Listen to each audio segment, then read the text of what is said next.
magandang hapon nga po pala sa ating lahat mga katoka. For today's vlog mga katoka, update ko po kayo mga katoka sa itlog po ng kalapati na pinalimhilim po natin sa ringneck dove po. Ayun na po siya mga katoka. Medyo malaki na po mga katoka, no? Baliktarin lang natin mga katoka yung camera para makita nyo. Ayun na po mga katoka. Malaki na po yung inakay po ng kalapati na pinalimlim po natin sa ringneck dove po mga katoka.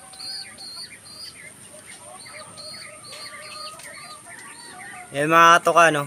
Kung nakikita nyo mga katoka, malaki na po yung inakay ng kalapati sa ringneck dove po na breeder po natin. Yan mga katoka. Pala mga katoka, no? Silipin po natin yung inakay po ng kalapati na nilagay po natin sa breeder po natin ng ringneck dove mga katoka. So yung mga katoka, pasisilip ko po sa inyo kung gano'n na po kalaki yung inakay po ng kalapati po na nilagay po natin sa breeder po natin ng ringneck dove mga katoka. Yun mga katoka, yan ang mga katoka, oh. Kung makikita nyo mga katoka, ayan, malaki na po mga katoka yung inakay po ng kalapati, no? Cute tingnan mga katoka yung inakay po ng kalapati na nilagay po natin sa ringneck dove mga katoka. Yan mga katoka, no? Yan, feed po natin yan mga katoka sa mga susunod po na araw mga katoka. Para mangitlog na naman po yung breeder po natin ng ringneck dove mga katoka. Babalan tayo mga katoka dahil nga po pakakainin na po yan ng breeder po natin na ringneck dove mga katoka. Yan. Antabay lang tayo mga katoka.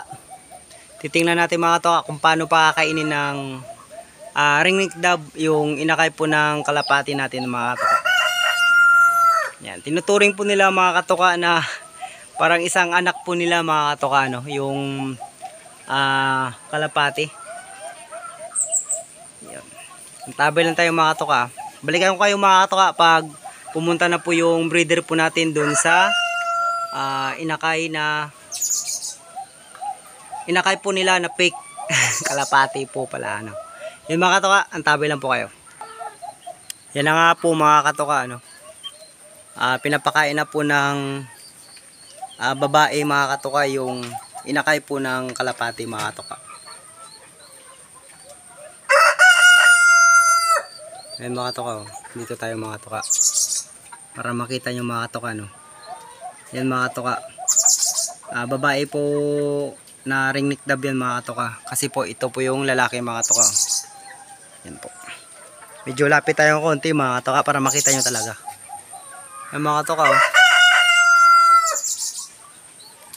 Yan mga katoka, yung inakay ng kalapati mga katoka na nilagay po natin sa ringneck dove mga katoka, no.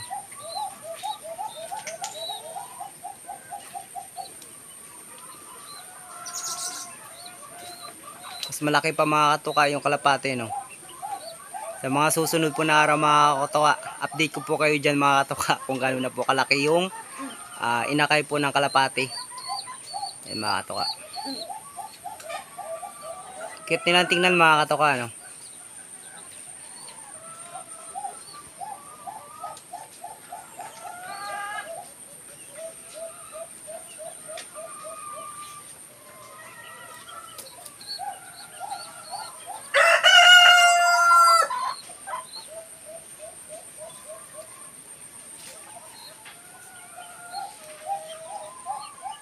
Yun mga katoka, update ko po kayo dyan mga katoka sa mga susunod po na araw kung gano'n na po kalaki yung inakay ng kalapati po, no, na nilagay po natin sa breeder po natin ng ringneck dove mga katoka. Yun mga katoka, hanggang dito po na lang mga katoka. Please like and share mga katoka, subscribe. Hit nyo na rin mga katoka yung notification bell para lagi kayong updated mga katoka sa video yung i-upload ko mga katoka. Sa mga susunod po na araw mga katoka, try po natin mag-hunt ng ibong alimukon mga katoka, no. Yun mga katoka, maraming salamat po sa inyo. God bless to all mga katoka. Thank you.